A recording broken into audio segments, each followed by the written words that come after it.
It was 1976 in Memphis. A teenage girl, one of Elvis's biggest fans, passed away suddenly. Days later, her grieving parents heard a knock at the door. Standing there, not an assistant, not a messenger, but Elvis Presley himself. What he said inside that living room left the entire family sobbing.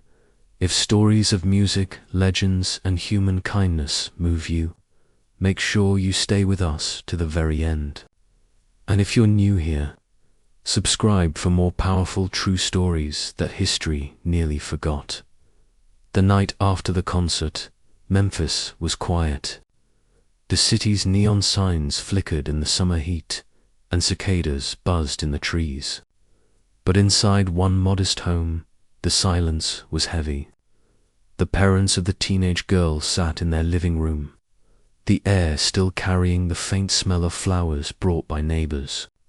Her framed photo rested on a side table, then 3 sharp knocks at the front door. The sound cut through the quiet like a hammer. The mother froze. The father stood slowly, unsure of who would come at this late hour. When he pulled open the creaky screen door, his breath caught. Standing there, framed in the porch light, was Elvis Presley. Not a manager, not a courier. The king himself. Witnesses later said he still wore his concert scarf, its fabric darkened with sweat, his hair slightly out of place after the performance. His eyes looked tired, but filled with something soft. He didn't arrive with cameras or reporters. No announcement. Just Elvis at their doorstep. The father's first words stumbled out, barely a whisper, "Mr. Presley." Elvis gave a gentle nod. His voice was quiet, almost apologetic.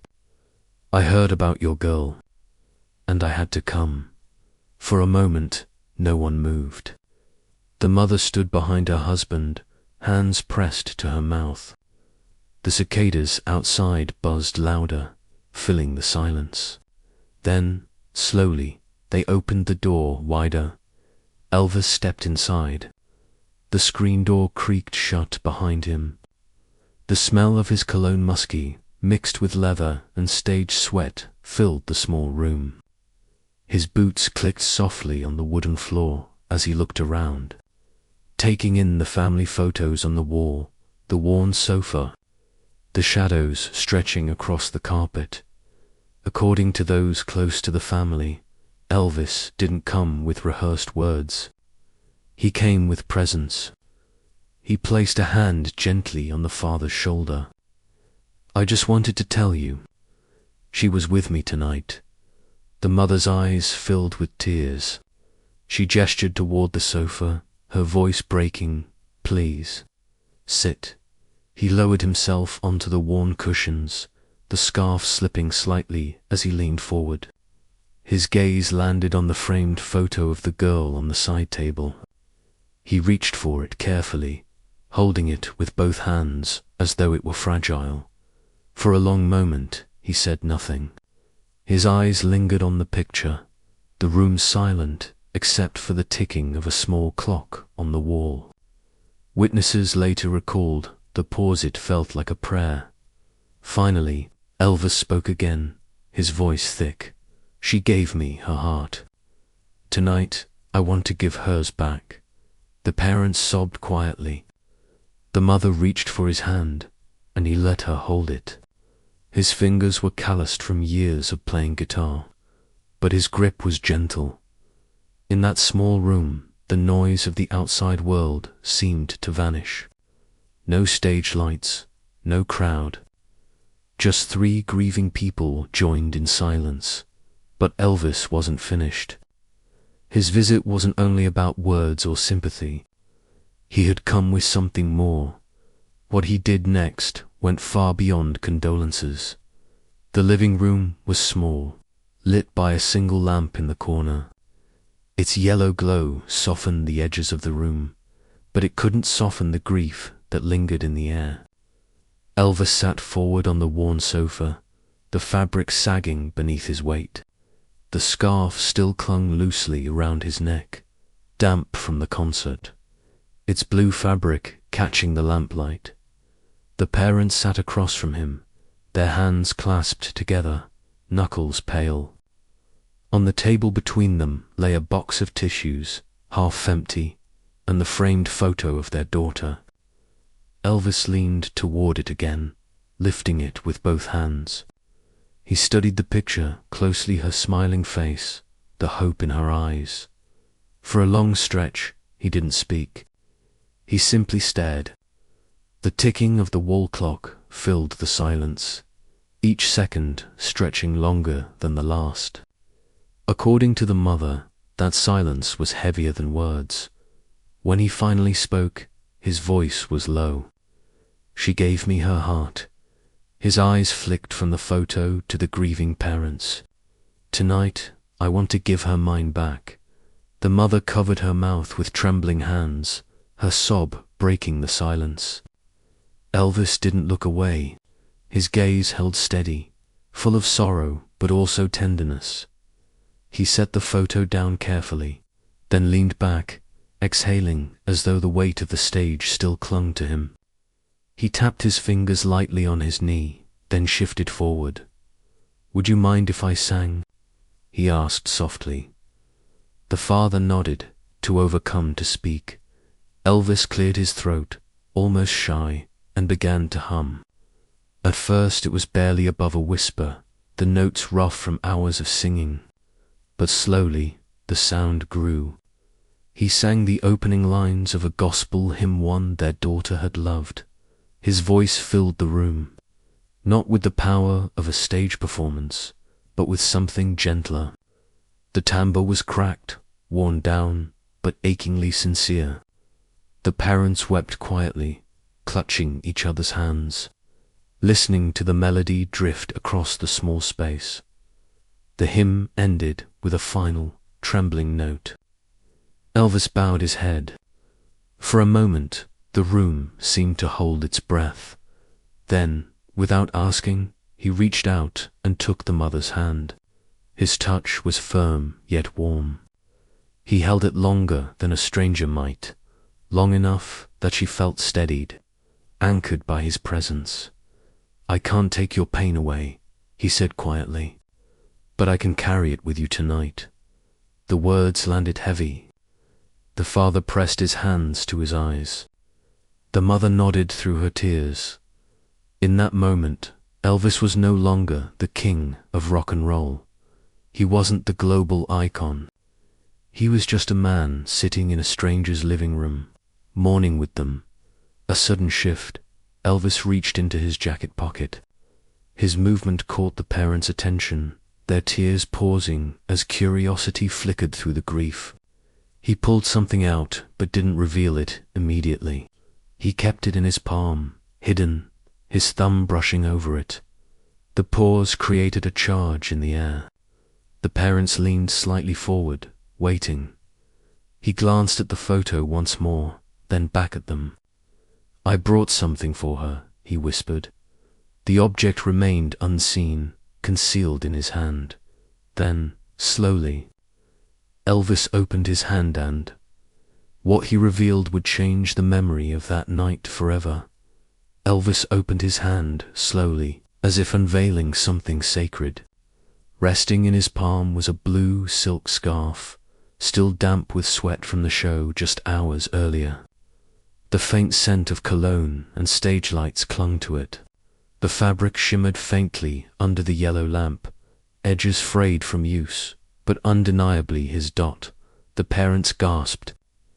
The mother reached for it with shaking hands, but Elvis held it for a moment longer.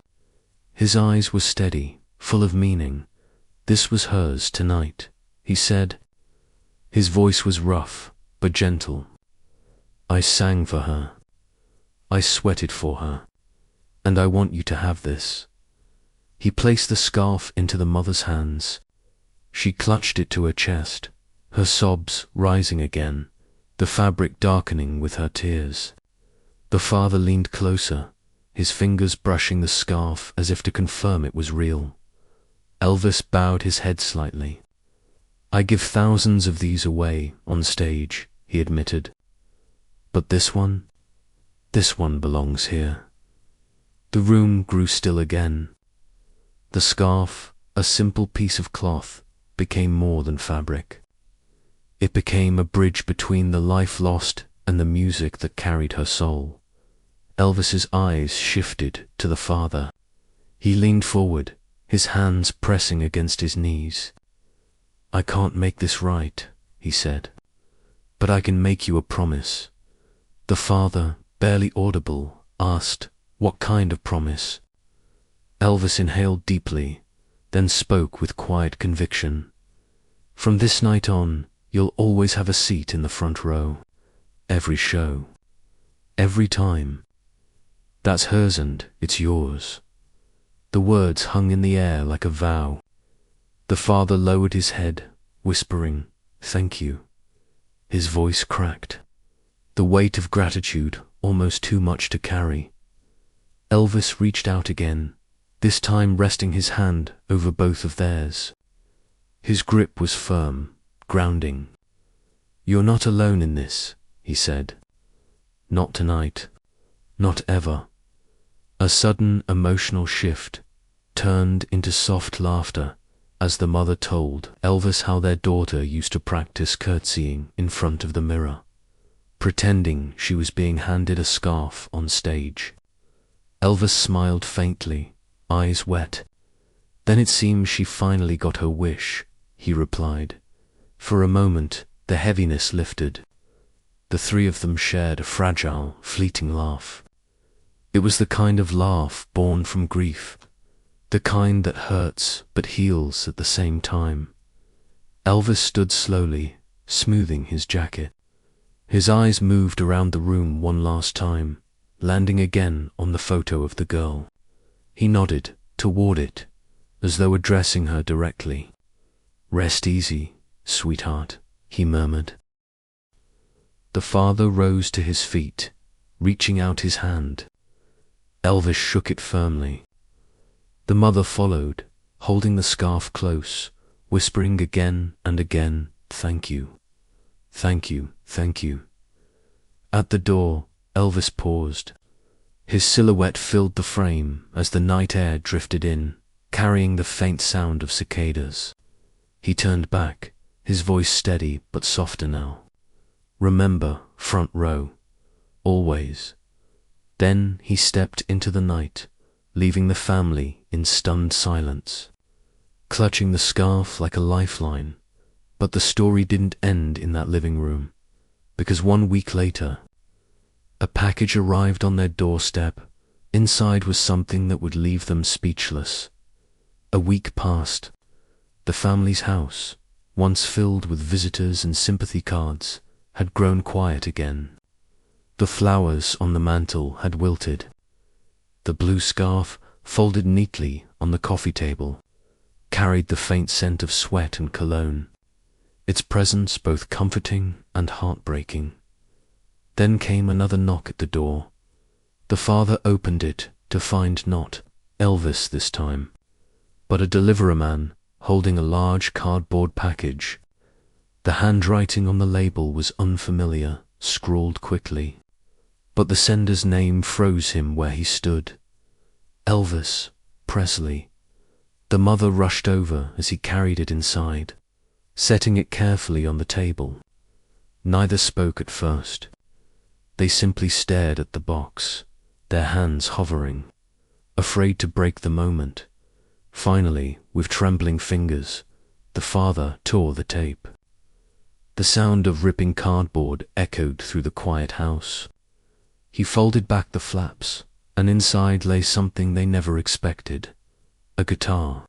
Its surface gleamed under the lamp, polished wood reflecting their stunned faces. Across the body, in bold black ink, stretched Elvis's unmistakable signature. The mother gasped, her hand flying to her mouth. The father reached in carefully, lifting the instrument as though it were glass. It was heavier than he imagined, solid, real. And then he noticed the envelope tucked beneath the strings. He slid it out, the paper thick and cream-colored. Inside was a note, written in Elvis's hand. "She'll always have a seat in the front row." Elvis, the mother collapsed into tears, clutching the note to her chest. The father sank into the sofa, the guitar across his lap, staring at the words again and again as if they might vanish. Word spread quickly through the neighborhood. Neighbors came to see the gift, their voices hushed in reverence. At church that Sunday, the parents shared the story, holding up the note for others to witness. Many wept openly, moved not only by the gesture, but by the fact that Elvis had acted quietly, without fanfare, without cameras. For the parents, the guitar became more than an instrument. It was proof that their daughter's love for Elvis had been seen, acknowledged, honored. It was a treasure that bound her memory to something tangible, something lasting.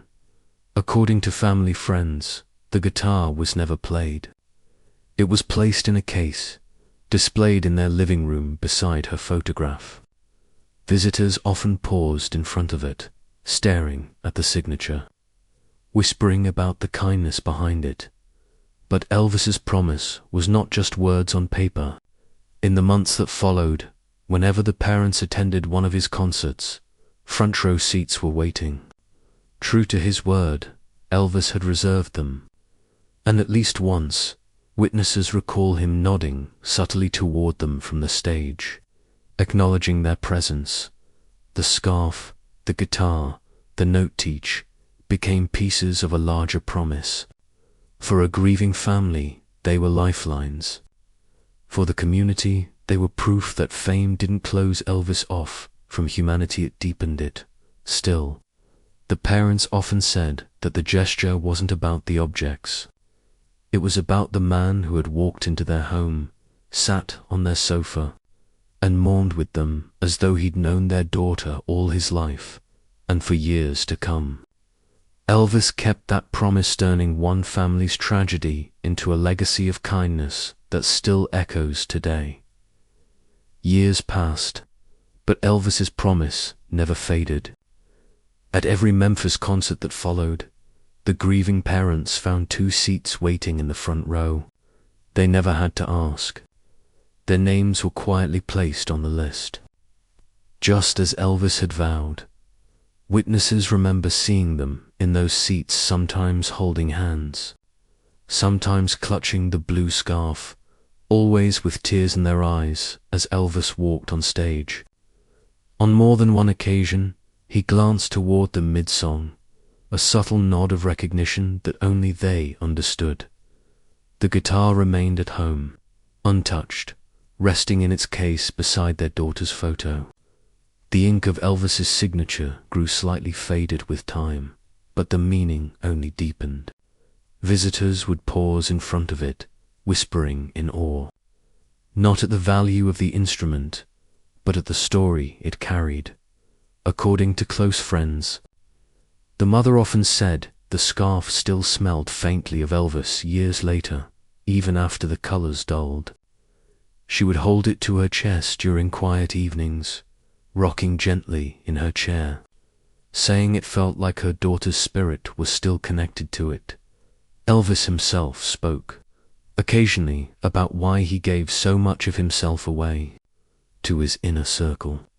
He would repeat a simple line: "Fame don't mean nothin' if you can't ease somebody's hurt."